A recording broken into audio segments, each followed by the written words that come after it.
So I'd like to introduce Dr. Maria Glamour, who is a professor in the Department of Epidemiology and Biostatistics at the University of California, San Francisco. She is also the Vice Chair of Finance for the department and faculty lead for the Life Course Epidemiology Division. Dr. Glamour's research is at the intersection of Alzheimer's disease, cognitive aging, social determinants of health, and causal inference in social epidemiology. During her training, Dr. Glamour completed an AB in biology at the University of Chicago, a SM at the Harvard School of Public Health, a Doctor of Science at the Harvard School of Public Health, and postdoctoral fellowship at Columbia University. And we are so honored to welcome you, and thank you again for joining us, Dr. Glamour. Thank you for the invitation. It's really a pleasure to be here. So I'm going to talk about a focus on Alzheimer's and dementia, although I think that a lot of the methods issues have very broad applications. And my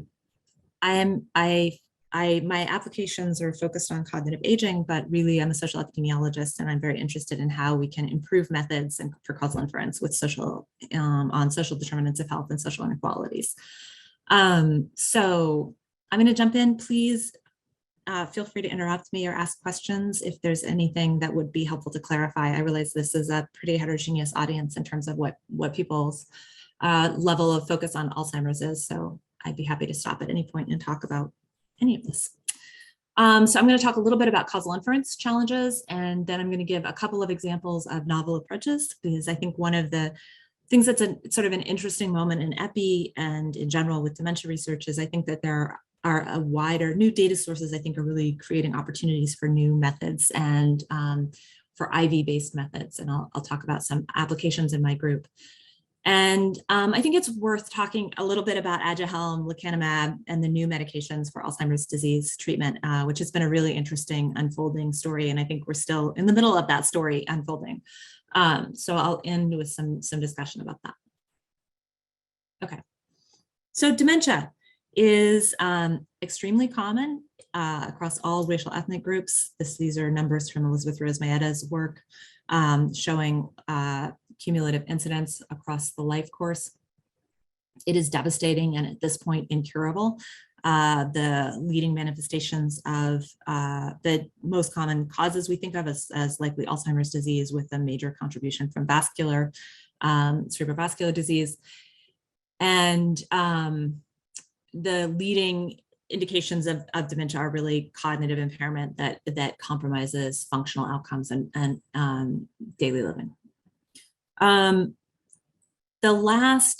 I want to just, with that background on dementia, I want to talk about causal inference briefly. A lot of people have training in causal inference, and that was sort of based in correlation does not equal causation.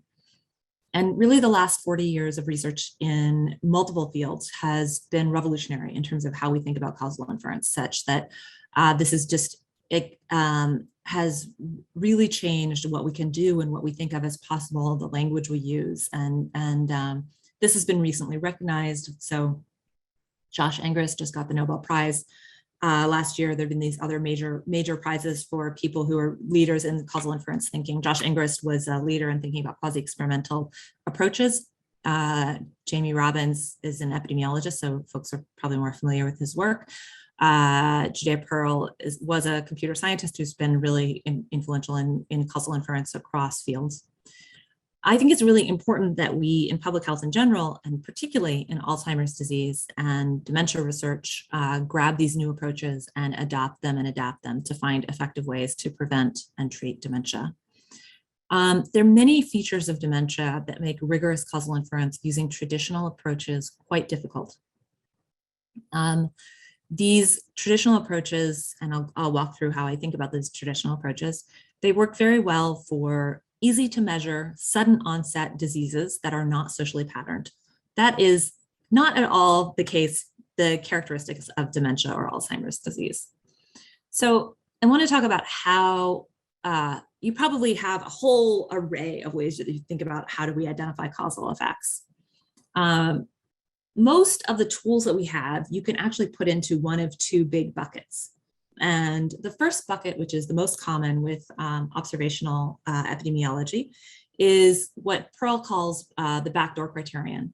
So if you're interested in estimating the effect of X on Y, the backdoor criterion says you have to look for all the paths that originate with an arrow into your exposure, and then control for something on those paths, so confounders. This is any kind of confounder or covariate control approach, whether you're using doubly robust methods, whether you're using propensity score methods, all of these you can put into these fulfilling the backdoor criterion for the most part.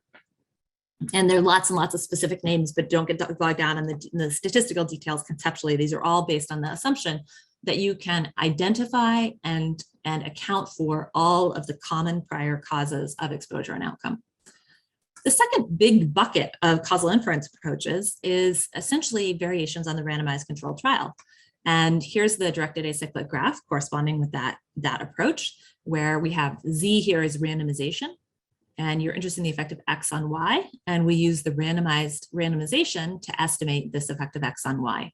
Now, we're used to the intent to treat analysis, where we look at the association between randomization and the outcome, but with a pretty modest statistical adjustment, you can actually use it to estimate this effect, not via per protocol, but via instrumental variables.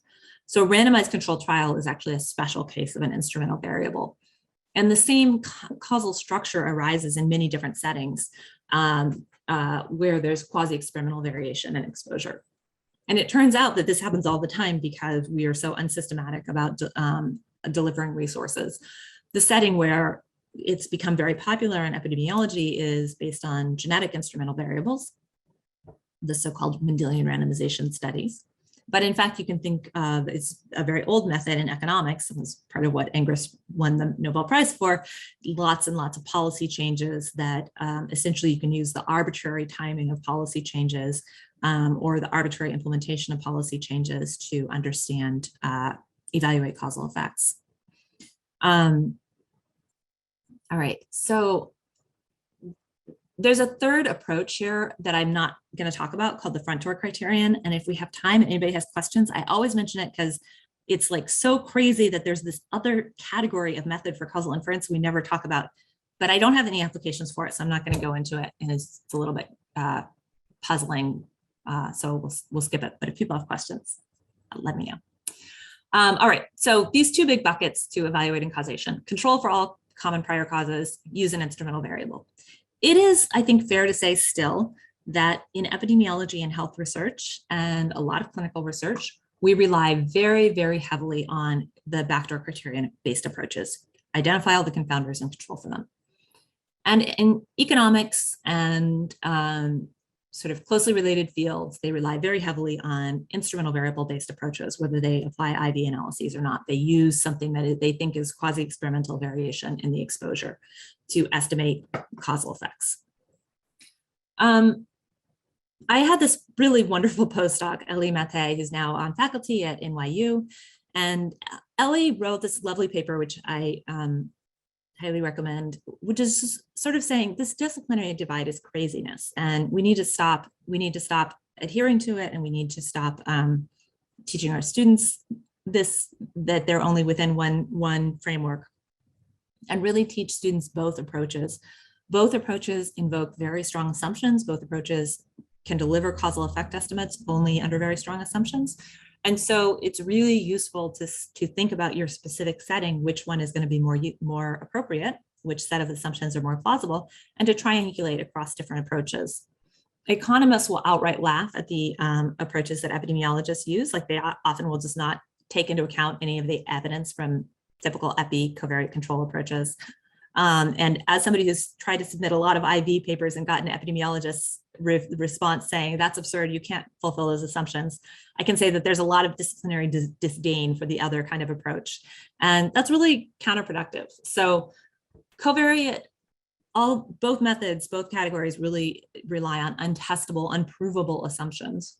You can falsify the assumptions, but you can't prove them to be true. And there are real trade-offs in both precision and in validity. Covariate control approaches, you have to assume that you've captured and correctly accounted for all of the shared determinants of treatment and outcome. For IV approaches, you have to assume that variation in the instrument, i.e. the quasi-experimental variation, alters the chance of exposure and is unrelated to potential outcomes if the exposure is set. There's also some sort of effect homogeneity assumption, which has been the so-called monotonicity assumption, it's been super controversial Although I think it's probably not as troubling as you might infer from the literature. The approach that we would prefer should really depend on the setting. So are the assumptions for either approach even vaguely plausible? In my own work, I've leaned very heavily on IV approaches because I work on probably the bulk of my research is on the effects of educational experiences on cognitive outcomes in late life. And I didn't think there was any plausible way I could account for all of the common prior causes of education and late life cognition. In particular, because our studies of late life cognition almost never have early life exposure information. So I have relied very heavily on IV methods and been very interested in IV methods. There may be settings where the covariate control is more plausible, but we need to think about that on a case-by-case basis. And we also need to think about the limitations of prior work. So if you're in a setting where almost all of the prior research has used covariate control methods, the IV approach is going to add more to the literature than if a setting where there's been more IV work. IV methods are intrinsically imprecise, like they lose a lot of precision. And so there is still, it's a little bit crazy to just disdain observational covariate control methods. All right, so with Alzheimer's disease, I think that these IV methods are especially relevant because of the potential for, first of all, because most prior research has really relied on measuring and controlling for common causes and confounders. Therefore, almost all of the prior work really depends on very similar assumptions. So if you look at, there's this very comprehensive literature review of major risk factors for incidence of dementia, sometimes called the Lancet or the Livingston Review. And almost all of the research is based on covariate control methods with only a few domains where there are IV-based information. And most of the IV-based information is based on Mendelian randomization studies. So one specific instrument, not more diverse instruments such as policies.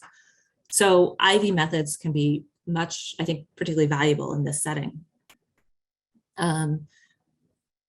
The development of Alzheimer's disease or dementia is very long. And that's actually one of the applications I'm going to talk about, is trying to evaluate how long does it take before you see between the first symptoms and manifestations of Alzheimer's and when we typically diagnose it. Because there's that very long insidious development of disease over time, it makes it very hard to establish temporal order. It's very hard to be sure that your exposure is not potentially influenced by incipient and emerging Alzheimer's disease. It turns out it's tough to measure the onset of disease. And unlike some health outcomes where there's a really acute moment and an acute onset, because the onset of dementia is very slow, it's kind of noisy. And so people's cognition changes and fluctuates on a day-to-day basis. And somebody who meets criteria for dementia today might actually be doing a little bit better next week because maybe they didn't get enough sleep last night, but next week they're doing a little bit better because their meds are a little bit better managed, or they're not in as confusing of an environment. So the measurement is actually really difficult. The early stages of disease, because they do have cognitive consequences, they probably lead to changes in almost everything you might think of as a modifiable risk factor. So there's a ton of literature on engagement in leisure time activities and behaviors predicting onset of dementia. I think it's very difficult to imagine, you imagine that as you start to lose your memory, one of the first things you stop doing is cognitively challenging leisure time activities. And so you can imagine very early on in the disease process, you might see changes in behaviors that are relevant. You might see emotional changes, and that lead to those emotional changes predict subsequent dementia diagnosis, but only because they were early symptoms. So disentangling very early signs and symptoms from causes of disease is quite difficult for dementia. And the other thing is that there are confounders across the life course that are very deeply socially patterned. And it is nearly impossible to argue that you've controlled for all of the confounders. I once went through a list of the major risk factors for disease, for dementia prevention, and almost every one of them is associated with childhood cognition, parental education, socioeconomic status, and childhood. So basically, by the time that people are adults, we already have social stratification in all of these risk factors. If you think about body mass index, you think about hypertension, you think about diabetes, even something like traumatic brain injury, this is very socially stratified, and people who have social disadvantage from childhood are at higher risk of those risk factors. And therefore, there are these early life confounders that are relevant for almost everything. So unless your cohort has really good measures of early life confounders, you've got to be skeptical that you've got all of these backdoor factors controlled. So, all right, whoops. I advanced a little too fast. Okay.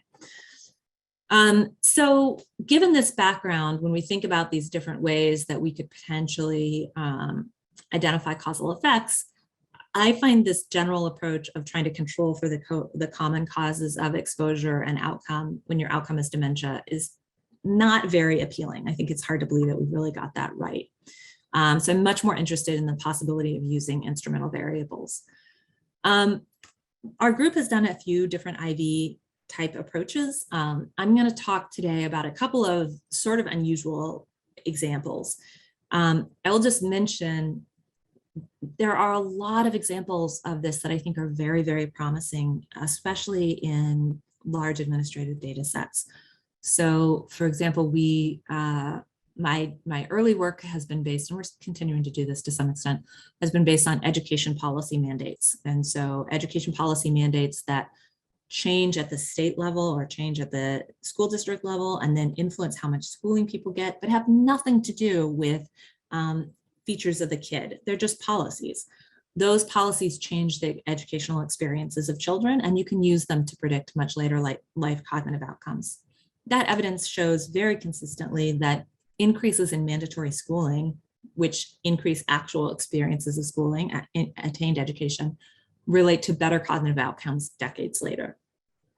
There are many other examples of policies like that, policies around financial security, policies around occupational safety, policies potentially around health behaviors like alcohol. We were just looking at whether we can use alcohol taxes to estimate the effect of alcohol use on dementia. These are all possibilities where there's a sort of classic IV. I'm going to talk today about a slightly different approach where we are looking for reverse causation, where we've got an instrument for the outcome, and we're going to use that to evaluate the importance of reverse causation. Very briefly, because I think that one of the reasons that instrumental variables are so little used is that they're very difficult to recognize. That if you're not trained to recognize them, you can just not notice the potential instrument for a variable to be an instrument. And so it's worth just mentioning some examples of instruments that we use. Instruments that arise in the context of true experiments, such as randomized controlled trials. Randomization is the best instrument. It's a beautiful instrument. We really underuse it. We should be we should actually, I think, be trying to create randomized trials whenever we can. There are a lot of natural experiments that occur. These include policy changes, like I mentioned, education policy, lotteries. So for example, public subsidies for housing, for rental housing are so oversubscribed. There's so many more people who are eligible than people who get them. They're often distributed by lottery. Other resources sometimes are distributed by lottery.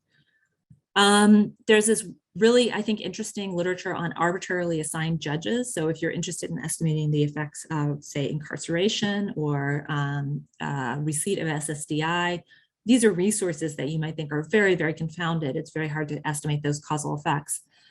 The decision about whether somebody is incarcerated or released often comes down to a judge, a single judge who makes a decision. And it turns out some judges are more punitive than other judges. And there's a big difference. You'd think that judges would be similar, but they're not. There's actually big differences. And so if you have the bad luck to be assigned to a judge who's punitive, you're much more likely to be incarcerated for the same crime than if you are assigned to a judge who tends to be lenient. So people use those arbitrarily assigned judges to estimate the effects of incarceration. The same process works for, I think, many immigration decisions, eligibility for Social Security disability, these kinds of things. physicians. And if you're a clinical researcher, there's a literature on physician preference instruments where instead of using, if you're interested in evaluating the effect of a particular medication, you can't just look at what medication the patient received, because that's probably based on all kinds of characteristics of the patient. But you can use the pattern of the physician who's providing care for them to predict how they're treated. There are lots of arbitrary features of care systems that they change. For example, their formulary, what drug is available, what drug is their first line treatment. These are often have nothing to do with individual patients. They are changes over time as evidence emerges and the large bureaucracy churns through the rules. These are all potential instrumental variables. Mendelian randomization is the idea of using genetic variants as instrumental variables. I think it's particularly convincing in the cases where you have a strong instrument and a null result. I think it can be quite useful to challenge what we understand about causal effects. IV analyses move beyond intent to treat analyses. I want to really distinguish between IV methods and per protocol analyses or as treated analyses that we often use for RCTs. Intent to treat analyses estimate the relation between treatment randomized assignment to treatment and the outcome.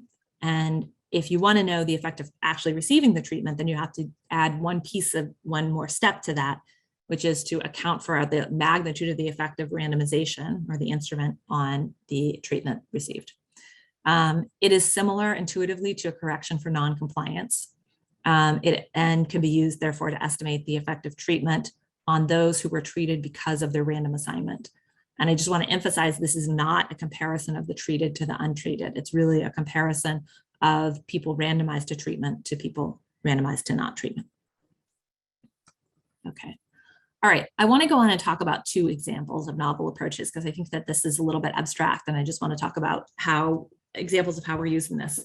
And I mentioned this more conventional IV method where we're using a policy-based IV, but we're also using this, a variation on this approach to look at reverse causation. And I'll talk about this example first, the evaluating what age do the first signs of Alzheimer's disease manifest. This is work really led by Dr. Willa Brenowitz, who's an assistant professor, she was a postdoc with my group, and then now she's an assistant professor at UCSF, and Scott Zimmerman, who is our wonderful lead analyst in our team. So I just want to acknowledge Willa and Scott. So when are the earliest manifestations of Alzheimer's disease detectable? And I just want to note, before I get into this, a little trigger warning for those of us of a certain age. This might hit home a little bit much, but we need to understand when Alzheimer's disease begins to have symptoms, because we want to understand why interventions are failing. If we really want to talk about primary prevention, we need to know what age we have to start primary prevention efforts. And it's also useful to know if amyloid is the earliest indicator of disease, which is really key evidence in the interpretation of the amyloid link. I'm going to talk about work that's been published in the American Journal of Epi and in JAMA Network Open, and there's more work that is not quite ready to be submitted, which I will try to mention. All right. So the typical age of diagnosis of dementia is late 70s. But we think that diagnosis occurs long after disease pathology begins. And, but in fact, a lot of our trials are still enrolling old people. So the A4 trial targets cognitively normal adults with evidence of biomarker-based evidence of disease, but they begin at age 65. So what do we have to do to get at prevention? It turns out this is really difficult to establish. Why is it difficult to establish? It's difficult because we have to disentangle things that cause dementia from things that are consequences of dementia. And disentangling which is quite challenging. So Willa had this approach, which is to say, at what age does preclinical dementia, preclinical Alzheimer's, begin to cause subtle cognitive changes that might be too subtle to detect in a typical clinical setting, where we're really focused on cognitive changes that influence quality of life and well-being. And the idea here is to use the genetic risk score for Alzheimer's disease to get around this temporal order challenge. So unlike many major chronic diseases, we actually have a pretty good genetic risk score for Alzheimer's disease that accounts for not the majority, but a substantial fraction of the variation in Alzheimer's. And it's a not trivial detail that a lot of that comes from one genetic variant in the ApoE alleles, but there's also a bunch of other alleles that have smaller effects. And together it makes a pretty strong genetic risk score. So before somebody has begun the disease to develop the disease, you would expect that the genetic risk score would be unrelated to their cognition. So the genetic risk score should only become related to cognition once we actually have preclinical dementia has started to emerge.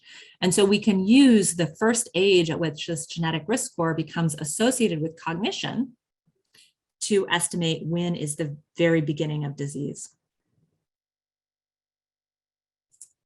Okay, this is an analysis that we did in UK Biobank.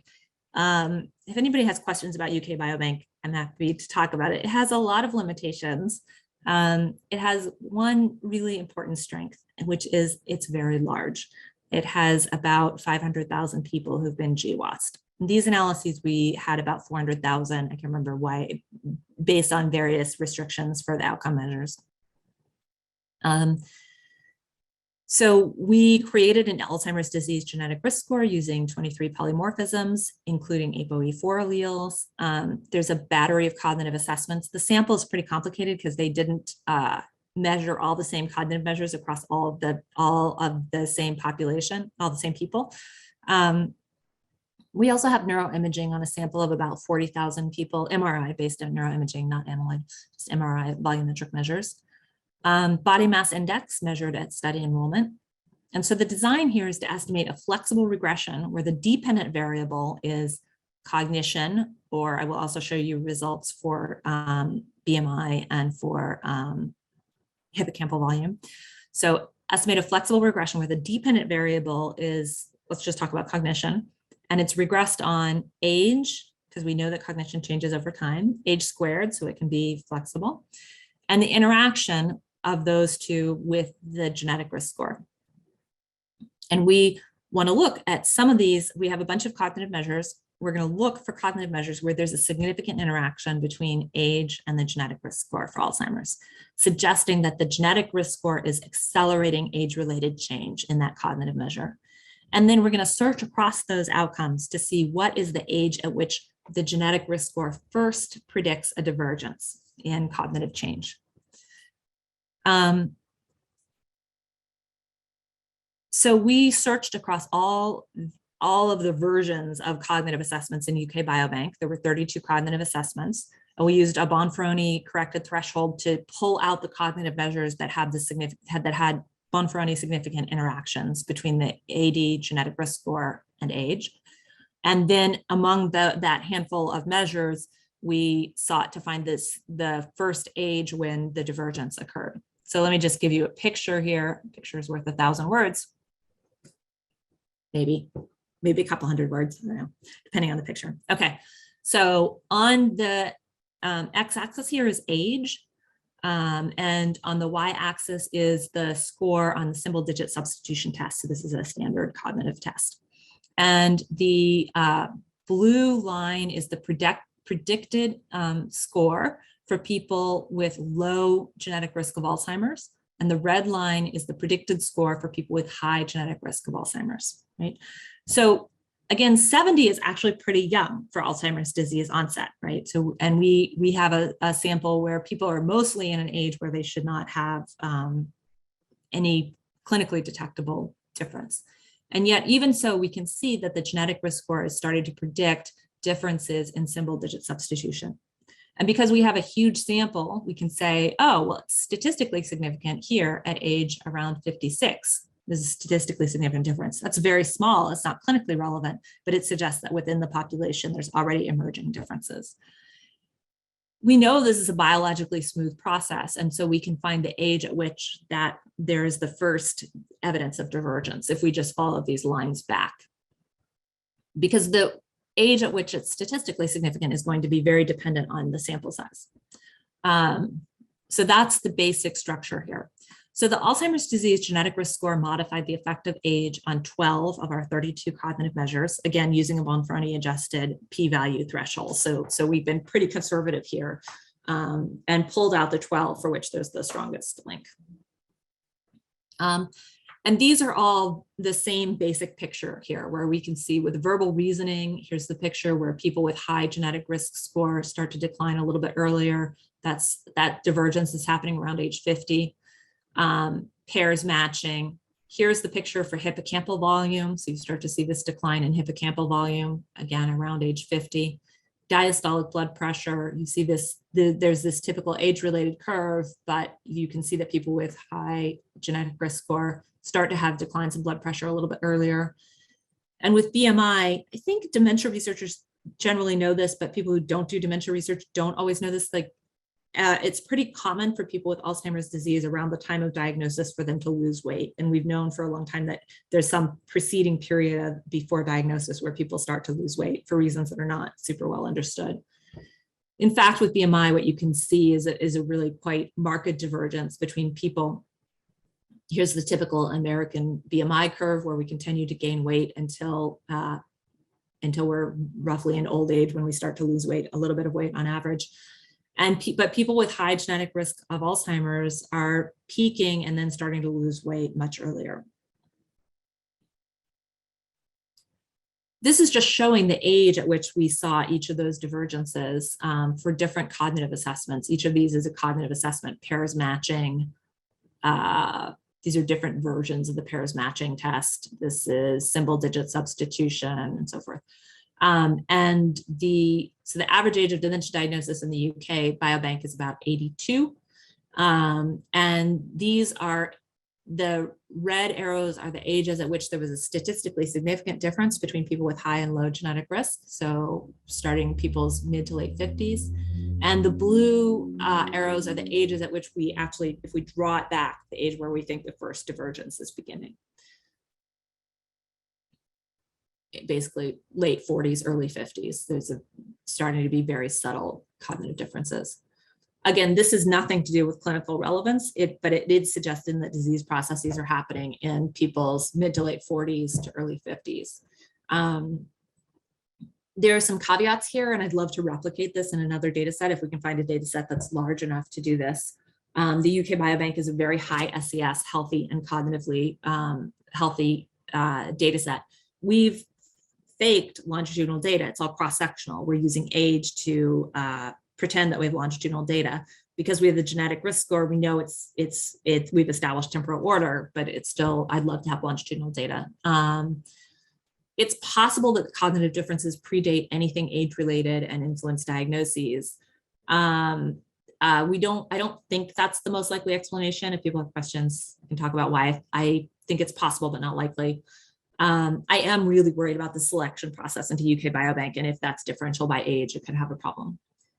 If we take these results at face value, the implications here are that AD research beginning at age 65 is roughly 20 years too late for primary prevention. The average age of diagnosis is about 2+ decades after the first cognitive changes. And I'll just note, to contextualize this in terms of neuroimaging studies, the first amyloid imaging in living humans was fielded in 2004. So we don't have any longitudinal data on amyloid imaging showing amyloid imaging with this duration of follow-up to understand if amyloid changes occur this early or not. Right. I'm going to go and talk a little bit about aducanumab and amyloid targeting treatments, unless people have any questions or comments so far.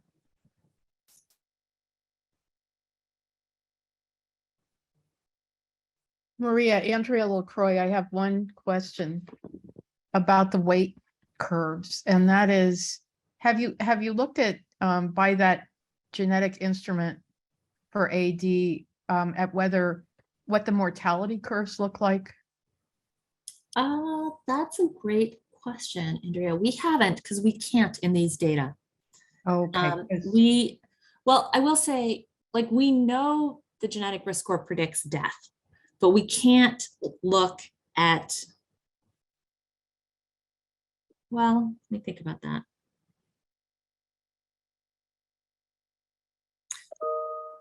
I guess we could get, we've never tried it. We know Okay. that it predicts death in general, and we know it predicts AD-related death in this sample. And we looked at that a few years ago, so there's probably more data now than there was then. And we could, I guess, stratify and see if it is predicting death before age 60, for example. That might get at the question.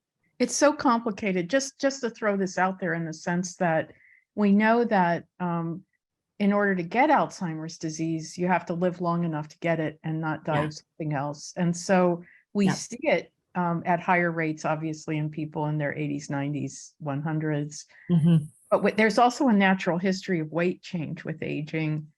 And so in healthy or apparently healthy women, we start to see people lose weight in their 70s. You've truncated this curve up to 70, but like in WHI, the natural history of weight change after 70 is that miraculously, and I'm looking forward to this, we don't gain weight on average, we lose little weight. So I'm just wondering if the Alzheimer's curve is sort of accelerated because they die earlier, but that's at odds with, I mean, these are cross-sectional data, that's at odds with the idea that you have to live long enough to get Alzheimer's disease. So that's what I mean by complicated, but it's something to think about. Yeah, I think that's a really interesting possibility. And it would be super helpful to have longitudinal data, so we could look at changes in BMI and changes in and how that related to subsequent mortality.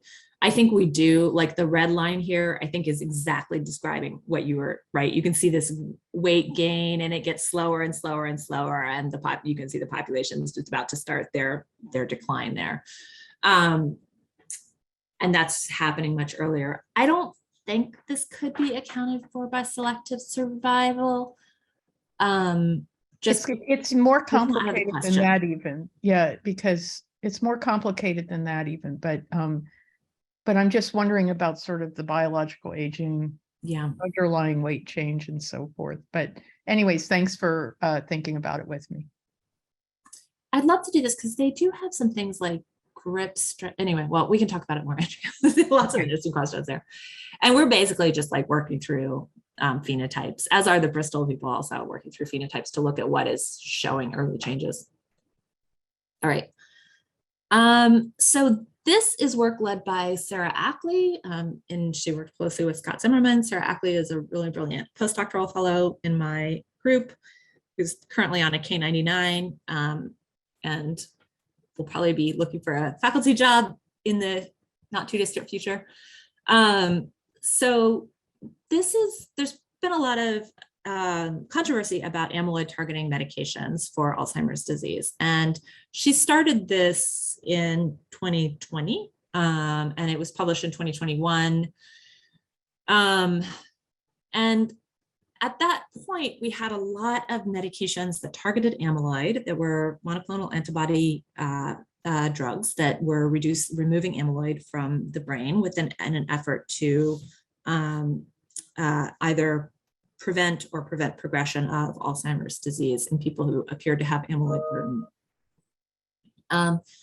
Those trials had individually failed, but there was a natural interest in doing a meta-analysis across those trials to get a best estimate. And those trials in general were small, and there was reason to think that perhaps, although each of them individually wasn't statistically significant, maybe if you combine them, you would see an effect estimate, in effect.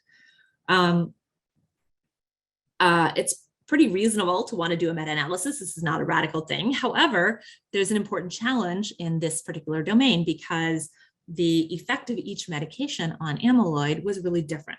And across different medications, some were very successful at removing amyloid and some just removed a little bit of amyloid. So it didn't quite make sense to meta-analyze the intent to treat effect estimate across all of these different drugs. And so Sarah's approach was to first do an IV analysis to convert everything to a common scale. So the idea here is we've got randomization to a drug which achieves amyloid reduction.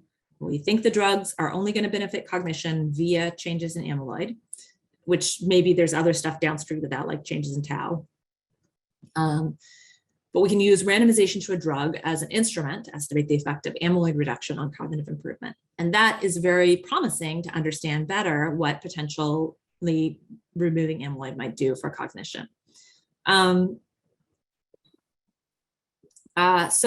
this is kind of a two-step process. The first step is to take each of the trial results and convert it to an instrumental variable effect estimate. So instead of reporting the effect of randomization, we're going to report the effect of amyloid reduction. And the second step is to meta-analyze those results. This is a little bit tricky because it turns out, many reasons it was really tricky actually, but it turns out that many of the trials are they're reported essentially with grouped data. So we can't access the individual level data. We can only access the grouped data, the summary data by randomization arm. And we need to do this analysis. We need information on randomization, on amyloid reduction, and on the cognitive outcome. So Sarah undertook to look for all the trials with published results, including any phase of, that she was willing to use small samples or big samples because we were going to, that was the whole, it's a meta-analysis, so we want everything. We need information on amyloid PET measures. Often the samples for which there were amyloid measures were different than the full sample, so they'd choose a subsample to do an amyloid measure on. We chose MMSE as the cognitive outcome because it was the most commonly reported across all of the trials. We did some other analyses to try to come up with results for other outcome measures. Extract data from these published results. This was a very messy process because the reporting was very messy. And then used a maximum likelihood estimator based on the principles of linear instrumental variables to estimate the effects of amyloid reduction induced by the medications, and then meta-analyze the results. This is the flow of the data. There were 57 drugs identified. There was, a bunch of trials excluded. Ultimately, there were 34 trials that met inclusion criteria. For 20 of those, we could not get data. And we contacted the companies and couldn't get the data. I think this in itself is like really shocking that there were all these trials for which there's no data. However, I will say that the bias here from excluding these, we feel is very likely. If we had that data, we can't imagine that companies were withholding data that made their drugs look good. We're pretty sure that the missing data here is data that would make the drugs look worse or would add almost nothing. So finally, it's based on 14 trials with available data from 8 drugs. And those 14 trials had 40 randomization arms. So every randomization arm has, if it has a different dose, that's contributing new information, right? Because if we expect that a big dose is going to reduce amyloid a lot, and that would have a big benefit for cognition, and a small dose would reduce amyloid a little, and that would have a little benefit for cognition if amyloid reduction benefits cognition. These were the IV effect estimates for each of the trials. I'll cut to the chase. This does not include the most recent results for the Clarity trial. This was published before the Clarity trial. So BAN 2401 is here, but not the Clarity trial. Okay, here's the final finding. I will say this has been updated since the original publication. Like we found it, there was, well, I'll come back to it, but this is updated since the original publication. So it looks a little bit better than the original publication. So the best estimate of the effect of amyloid reduction is 0.09 unit improvement in MMSE per 0.1 unit reduction in SUVR. SUVR is just a measure of amyloid. Just to give you a sense of how big that is, the best trials were reducing amyloid by about 0.3 SUVR units, implying a 0.26 benefit for MMSE. We estimated the effect of ApoE4 alleles in the same data to be around 0.7 to 1.3. So this is not trivial, but it's swamped by the effect of ApoE. This is also not statistically significant, but if you look at the top end of this, maybe that's important.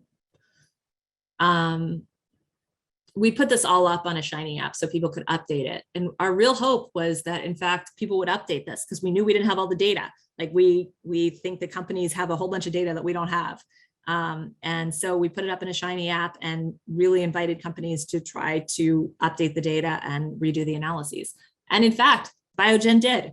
So Biogen wrote us in the spring of 2022 and said, hey, we really liked your analyses. We've got more data, and they redid it. And so their results, which they just published, they published here, it's in Alzheimer's and Dementia, were a little bit bigger than ours, 0.13, and statistically significant. So still not a huge effect, 0.13, it's still quite a bit smaller than the ApoE4 effect, but it's, getting there. Yeah. I want to end by talking briefly about this. I think this relates in general to clarity. One of the big concerns with this is if you get to try trials over and over and over again of the same mechanism, eventually you're going to have one that is statistically significant. And if you get to run two studies and pick the winner, there's a 9.5% chance that at least one is statistically significant. If you remember what I showed you here about how many trials there have been of this kind of mechanism and how many have failed, you can see it's very likely that you'll get one by chance. That doesn't necessarily mean that any finding is chance. It just means that you have to be very skeptical. There's some limitations to the approach we took. Most important, actually, I think, is that the follow-up is not very long. And you really want, these trials had at most like an 18-month follow-up. You'd really love a 5-year follow-up, a 10-year follow-up to see what's happening. We used a linear model. Maybe there's a threshold effect, which we couldn't model.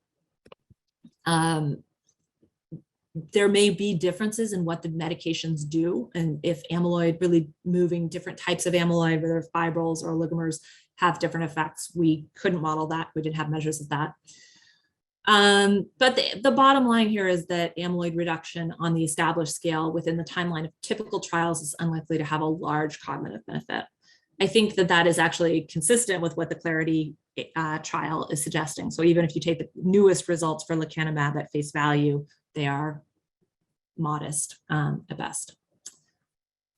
I want to end by just talking briefly about the controversy around these medications. Aducanumab caused tremendous controversy. It was such an interesting debate because I thought pharmacoepi was not part of social epi. I thought they were far, far apart, but in fact, the issues around health disparities in the aducanumab debate were huge.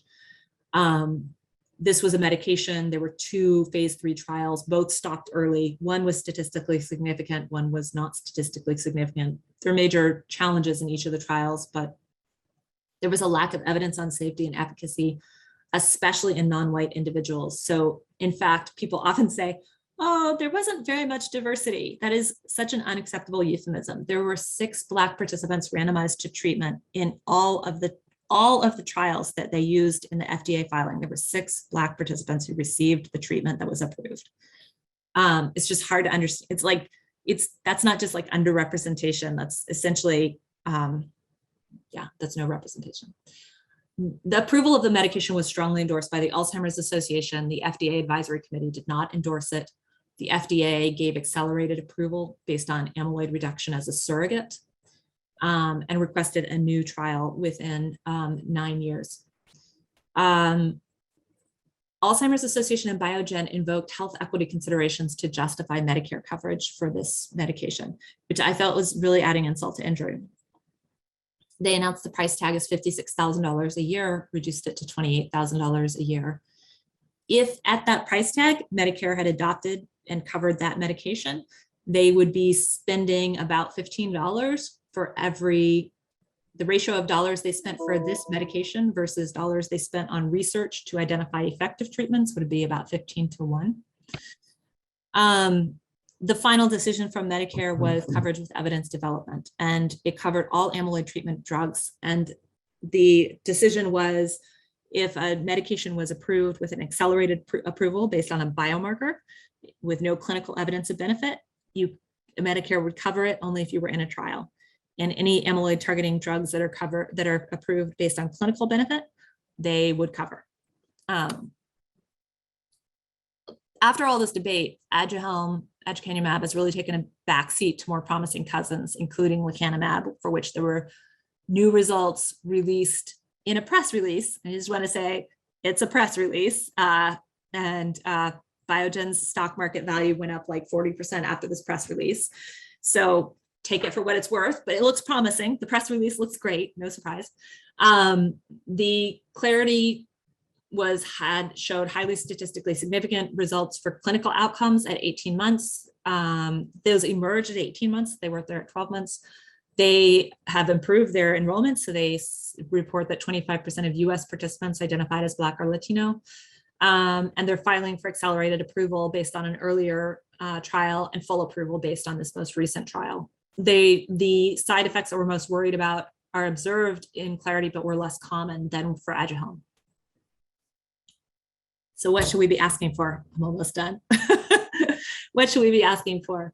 One thing is, it's crazy that we don't have access to the data for these trials. Like, it's really remarkable that these companies are asking Medicare to pay for their drug, but they're not giving people with no financial conflicts of interest access to the data. Putting patients first would imply meaningful data sharing, and I think that advocacy organizations should be demanding data sharing. Treatment with these drugs cannot be effectively masked. The side effects are too common. There is definitely unmasking. That means that we have to have outcomes that are performance-based, that are less vulnerable to subjective reporting or optimism about medication treatment. We know placebo effects are very powerful, and we need outcomes that are not going to be influenced by hope. We also need independent analyses by people with no financial conflicts of interest. We take for granted, conflicts of interest are so common in Alzheimer's research, we sometimes forget. Like, I saw somebody tweet the other day, everybody has financial conflicts of interest, whatever. It is not true. Not everybody has financial conflicts of interest. Lots of people have financial conflicts of interest, but lots of people don't. It's common. It's not necessarily wrong. Industry academic partnerships are great and very important, but it is very wrong not to recognize that financial conflicts of interest influence how people interpret ambiguous evidence. And it is very wrong to let a whole field be shaped and all interpretation of evidence be led by people with major financial conflicts of interest. Any decision-making process that includes mostly people with financial conflicts of interest should be suspect.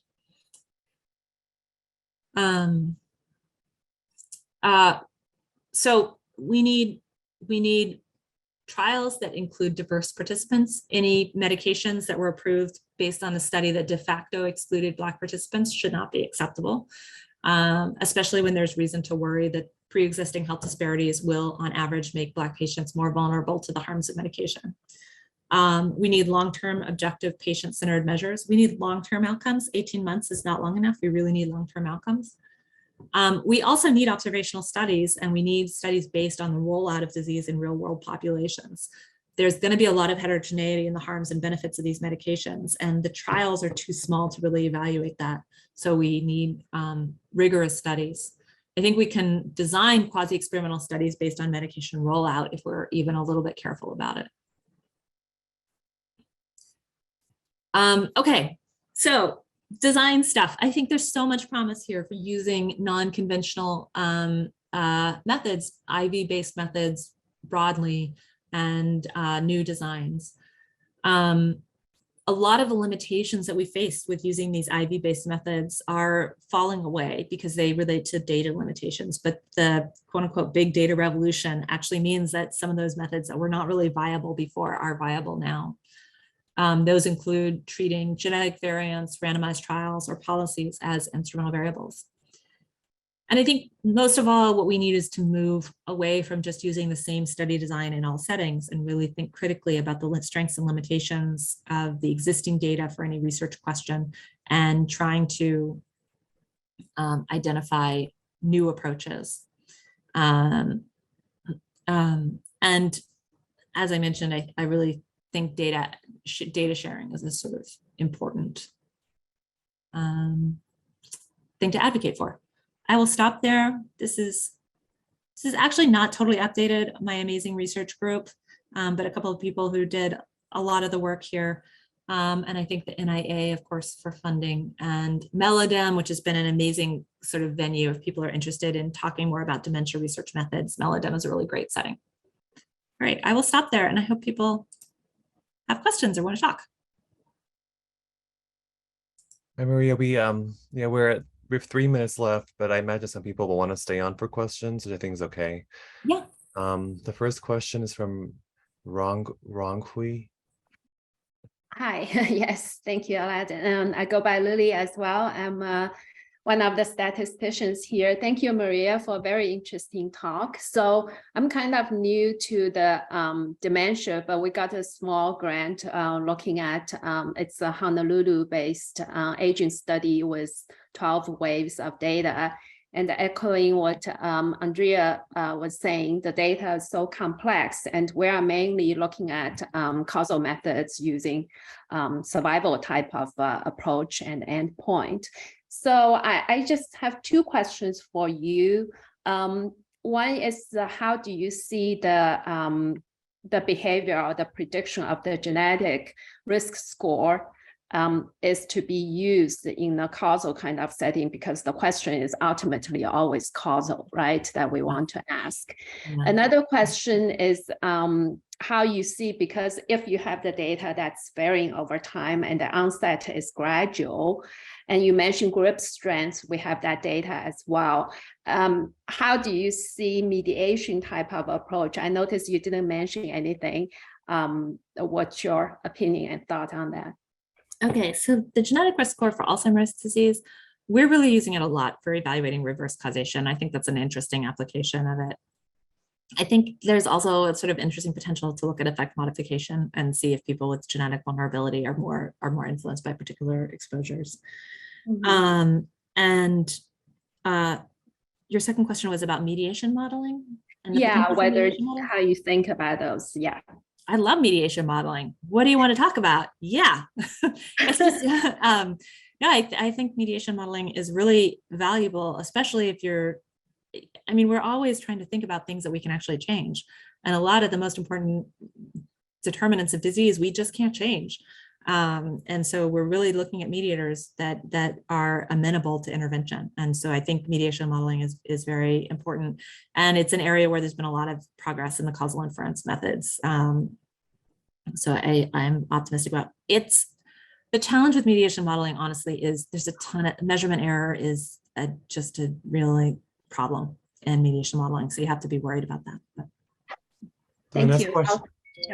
Sorry, so the next question is from Judy. Mm-hmm. Hi, Judy.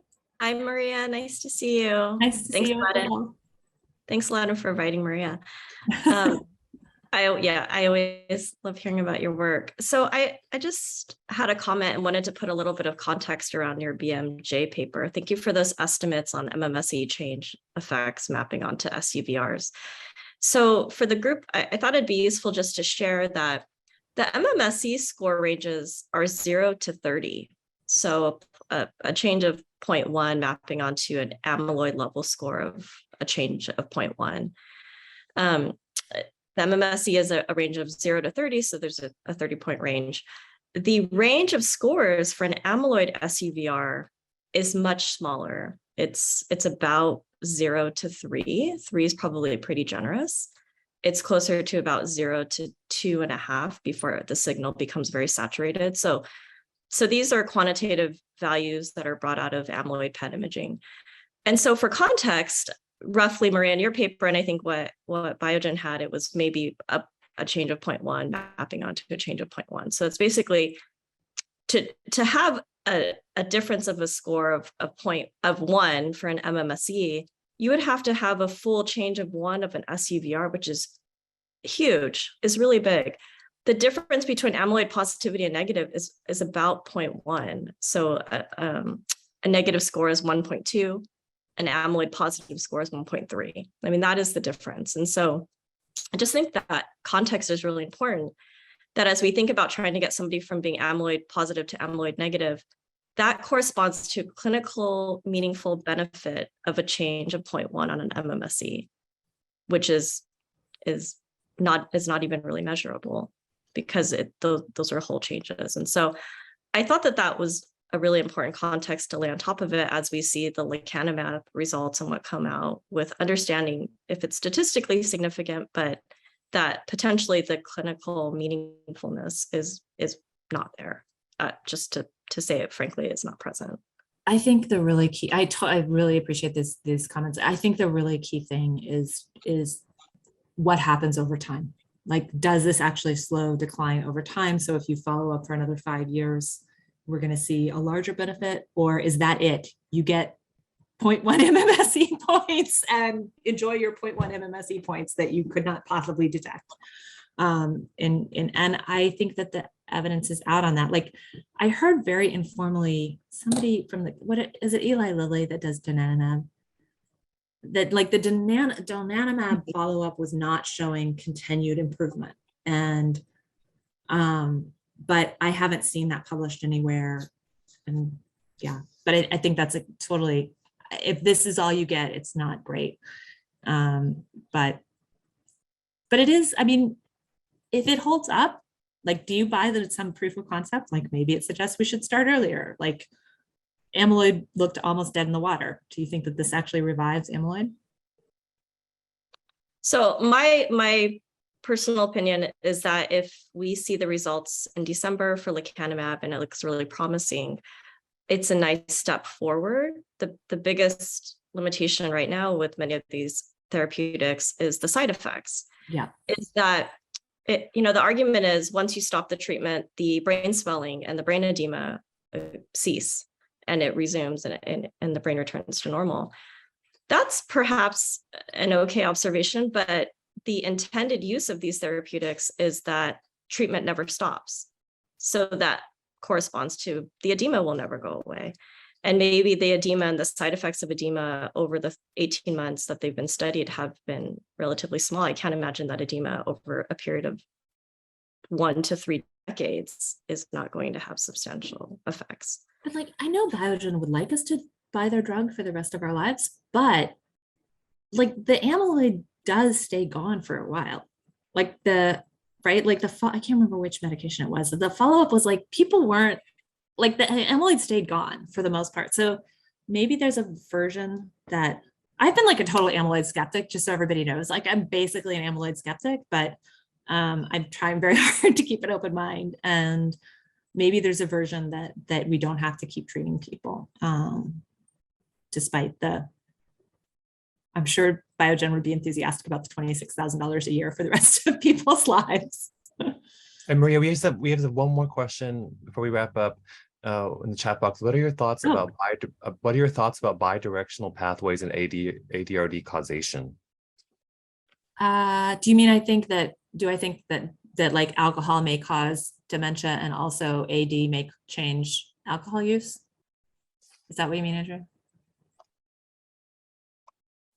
Oh, sorry, I'm getting summoned to the next call. I guess I'm thinking about things like, in a like, I'm thinking about early life childhood things that you really can't correct later, but that may continue to impact on the causal process. And also things like physical activity, where if you have some cognitive beginnings, it could influence activity levels, but then doing less activity could exacerbate the disease process, stuff like that. Absolutely. I think this is like, I really think most of our epi and Alzheimer's is so troubled by this problem.